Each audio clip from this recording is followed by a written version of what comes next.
Matthew chapter 11 in the New Living Translation.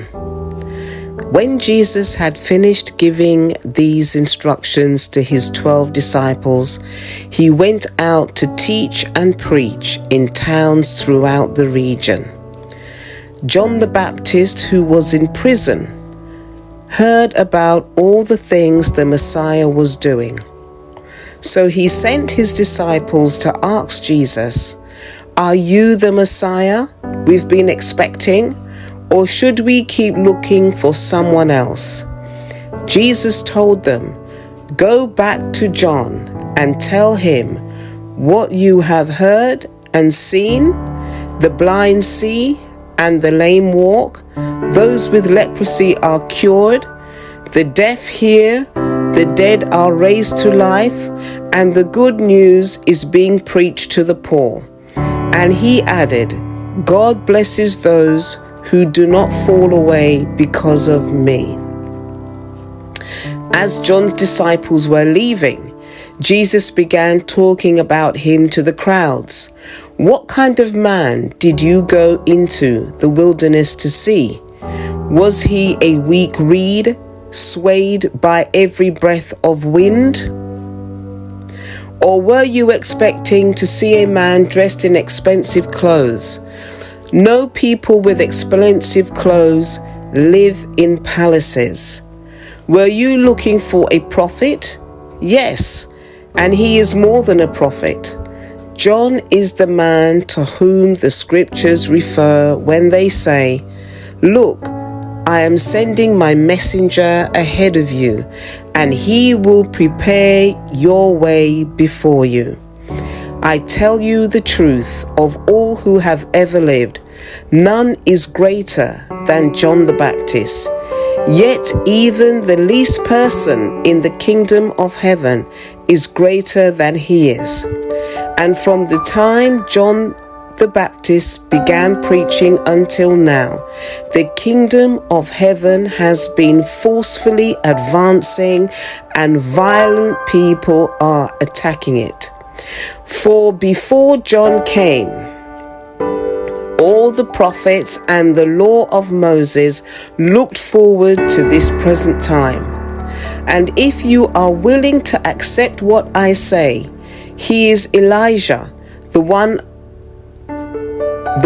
the prophet said would come. Anyone with ears to hear should listen and understand." To what can I compare this generation? It is like children playing a game in the public square. They complain to their friends, "We played wedding songs and you didn't dance. So we played funeral songs and you didn't mourn."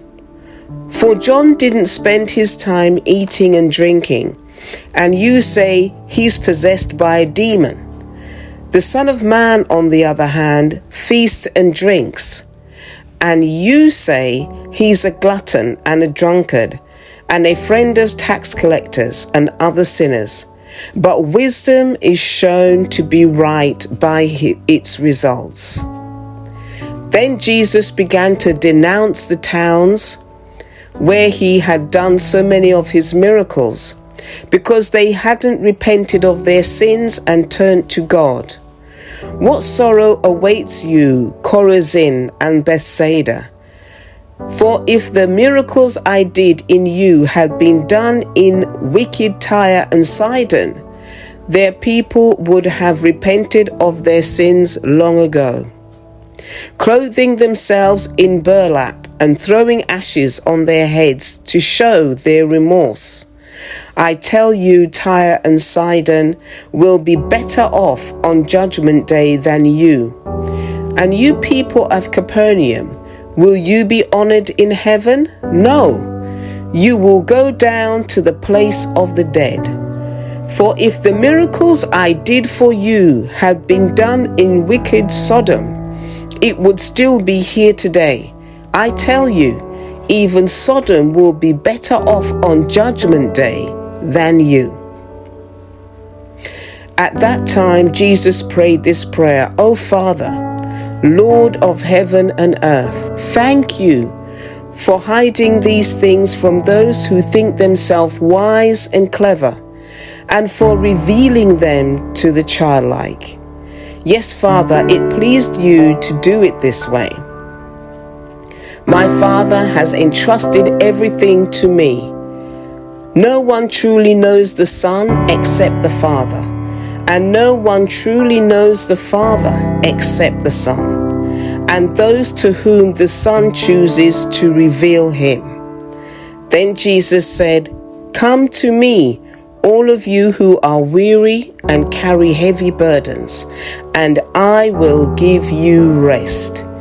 Take my yoke upon you. Let me teach you, because I am humble and gentle at heart, and you will find rest for your souls. For my yoke is easy to bear, and the burden I give you is light."